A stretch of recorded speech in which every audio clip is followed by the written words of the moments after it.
Hello viewers, இன்னைக்கு நம்ம பார்க்க போறது ஒன் பீஸ் எபிசோட் 606 பார்ட் 1.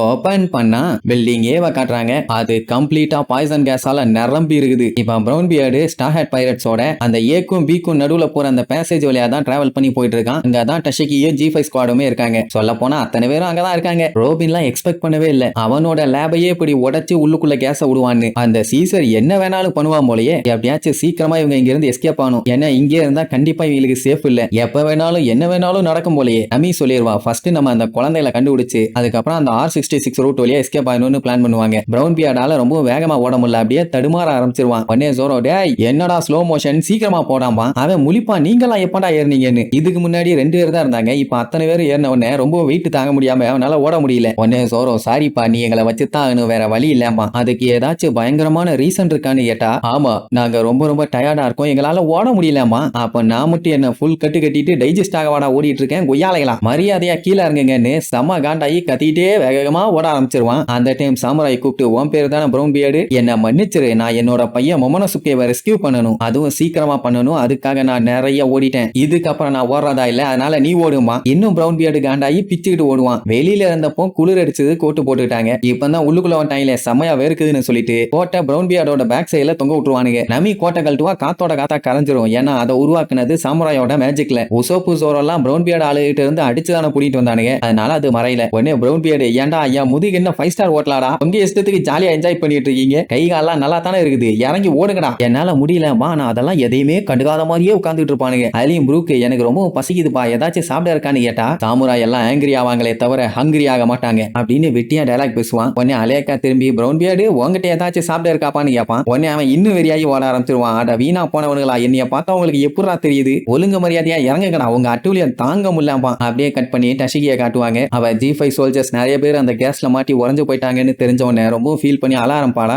உடனே மத்தவனுங்க எல்லாம் கேப்டன் நம்ம இங்க இருந்து எப்படியாச்சும் தப்பிச்சு போகணும். ஏன்னா அந்த சீசர் இந்த பங்க் ஹசால பயங்கரமான வெப்பன்ஸ் எல்லாம் உருவாக்கி இருக்கான். எல்லாருமே இது அழிஞ்சு போன ஐலாண்டுன்னு நினைச்சாங்க. ஆனா இல்ல பயங்கர மோசமாக்கி வச்சிருக்கான். நம்ம சட்டு புட்டுன்னு போய் இந்த மேட்டரை ஹெட் குவார்டர்ஸ்க்கு சொல்லலைன்னா இதே மாதிரி உலகம் பூரா பரவ ஆரம்பிக்கும். அப்புறம் எல்லாருமே செத்து போவாங்க. கேப்டன் நம்ம உயிரோட எப்படியாச்சும் எஸ்கேப் ஆகி ஆகணும். உங்க லைஃபை காப்பாத்தணும் தான் அவங்க உயிரை விட்டாங்க. அவங்களோட தியாகத்தை வீணாக்கிறாதீங்க வாங்கன்னு கூப்பிட்டோன்னே அவளுக்குமே அவனுங்க சொல்றதான் சரியா தோணும். சரி ரைட் கிளம்பலான்னு சொல்லிட்டு இருக்கும்போது திடீர்னு மேல ஏதோ பயங்கரமா கத்துற சவுண்டு. என்னது இது இப்படி கத்திக்கிட்டு இருக்குதுன்னு மேல பார்த்தா அந்த சின்ன பச்சை டிராகன் இருக்குதுல்ல அது பயங்கரமா நெருப்பு விட்டுக்கிட்டு வந்து இவங்களை அட்டாக் பண்ணும். எல்லாம் அதுல சிக்கி சின்ன பின்னமாயிட்டு இருப்பானுங்க. ஸ்டார் ஹெட் பைரட்ஸ் தான் இதை கூப்பிட்டு வந்தானுங்க. என்னடா இப்படி அட்டோலியம் பண்ணுதும்பானுங்க. நெருப்ப காட்டுத்தனமா கக்கி தள்ளும். பங்கசால இந்த மாதிரி ஒரு டிராகன் இருக்குன்னு டஷிகி ஆல்ரெடி கேள்விப்பட்டிருக்கான். ஆக்சுவலா டாக்டர் வேகா பங்க் இந்த ஐலாண்டோட செக்யூரிட்டி காண்டி இதை கிரியேட் பண்ணது. சொல்ல போனா இது ஒரு மித்திக்கல் கிரியேச்சர். இதுக்கு முன்னாடி இவங்க இதை பார்க்கும்போது ரொம்பவும் பாவமா பிராணியா ஒரு மூலையில உட்கார்ந்துட்டு இருந்துச்சு. ஆனா இப்போ இவ்வளவு கொடூரமா அட்டாக் பண்ணதுன்னு காண்டாயி சுடுவானுங்களா அந்த புல்லட்ல இருந்து எஸ்கேப் ஆகி வந்து கடிக்க வரும். லைட்டா 1 இன்ச்ல எஸ்கேப் ஆவான். போன வேகத்துல அந்த இரும்பு செவத்த ஒரே கடி பார்த்தா அந்த ஸ்டீலே டேமேஜ் ஆகி அதையே கடிச்சு எடுத்துக்கிட்டு இருக்கும். அப்படின்னா எந்த அளவுக்கு அது பயங்கர ஸ்ட்ராங். இவனுங்க எல்லாம் சிக்கனானுங்கன்னா போதும் அப்படியே பிஸ்கெட்டை திங்கிற மாதிரி தின்றும். உடனே டஷிகி இனிமேட் இங்க இருந்தா நமக்கு ஆபத்து சீக்கிரமா பில்டிங் பிக்கு போங்கன்னு சொல்லிட்டு அதை அட்டாக் பண்றதுக்காக கத்தியோட ரெடியா நிப்பா. அது வந்த வேகத்துல ஃபர்ஸ்ட் அவளை நெருப்ப வச்சு அட்டாக் பண்ணும். அதுக்கப்புறம் பிளைங்ல அங்க இருந்து சல்லுன்னு கிளம்பிடும். எல்லாருமே முழிப்பானுங்க என்ன நம்மள அட்டாக் பண்ண வந்துச்சு திடீர்னு என்ன பறந்து போயிருச்சு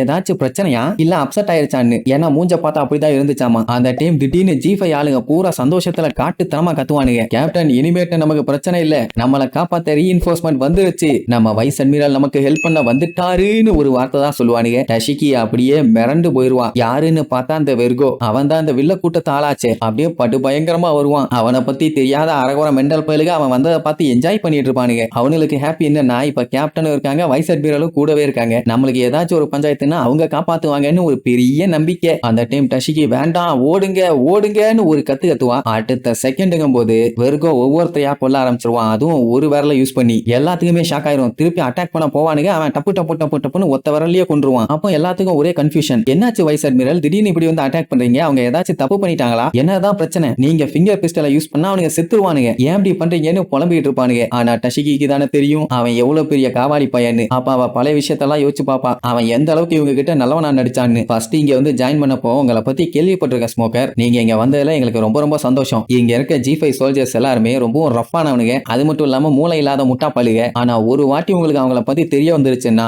அதுக்கப்புறம் அவனுங்களை பத்தி உங்களுக்கே நல்லா புரியும். ஆனா கெட்டவனுங்க கிடையாது, ரொம்ப ரொம்ப நல்லவனுங்கன்னு சொல்லியிருப்பான். ஆனா இப்ப அவனோட கையாலேயே கொள்றான்ல, அவங்க ரொம்ப ரொம்ப லாயலா இருப்பாங்கன்னு வேற சொல்லியிருப்பான். லாயலான ஆளுகளை அடிக்கிற அடியா பாத்தீங்களா? ஒரு சில நாள்ல அந்த வைஸ் அட்மிரல் இருக்க மாட்டான். டஷிகி வெர்கோ எங்க போயிருக்காரு என்னன்னு விசாரிச்சா சில டைம் அவர் அப்படித்தான் வீட்டுக்கு போவாரு. ஏன்னா அவருக்கு உடம்பு சரியில்லாத ஒரு தங்கச்சி இருக்கா, இப்படித்தான் திடீர்னு போவாரு, ஆனா வந்துருவாரும்பானுங்க. ஓ அப்படியா, ஐயோ பாவோன்னு நினைச்சா. ஆனா அவன் போனது அவன் தங்கச்சிய பார்க்க இல்ல, ஒன்னா சீசரை பார்க்க இருக்கும், இல்லாட்டி அந்த ஜோக்கரை பார்க்க இருக்கும். ஒரு நாள்லாம் என்ன இருக்கும்னா இந்த முட்டாப்பாளுக G5 ஆளுங்க இருக்கானுங்கல்ல, அவனால ஒரு வீடு கம்ப்ளீட்டா தரமட்டமா இருக்கும். அந்த வீட்டோட ஓனர் வந்து அவனுங்களை பிடிச்ச வண்டையா திட்டினா எங்களுக்கெல்லாம் சம்மந்தம் இல்லாம வெர்கோ வைஸ் அட்மிரல் அவன் நினைச்சிருந்தான்னா அப்படித்தான் பண்ணுவோன்னு சொல்லிட்டு போயிருக்கலாம், ஒண்ணும் பண்ண முடியாது. ஆனா அவன் வந்து மன்னிப்பு கேட்டு இந்த தப்பா பண்ண 2 பேர்த்தோட மண்டையிலுமே நங்குன்னு 4 வச்சு மன்னிப்பு கேட்க வச்சு வீடையும் சரி பண்ணி தரோன்னு ரொம்ப நல்லவனா பேசியிருப்பான். அந்த டைம் எல்லாம் டஷிகை பார்த்துட்டு அப்படியே அசந்து போயிட்டான், எம்பூட்டு நல்லவகிட்ட வந்து சிக்கி இருக்கோன்னு. ஆனா இப்பதான் தெரியுது அவனோட உண்மையான சுயரூபம் என்னன்னு. அதுக்கப்புறம் ஒரு நாள் என்ன இருக்கும்னா டஷிகிக்கு ஒரு ரிப்போர்ட் வந்திருக்கும், என்னன்னா குழந்தைகளை கிட்னாப் பண்றாங்கன்னு. அந்த மேட்டரை போய் இவங்கிட்ட சொன்னா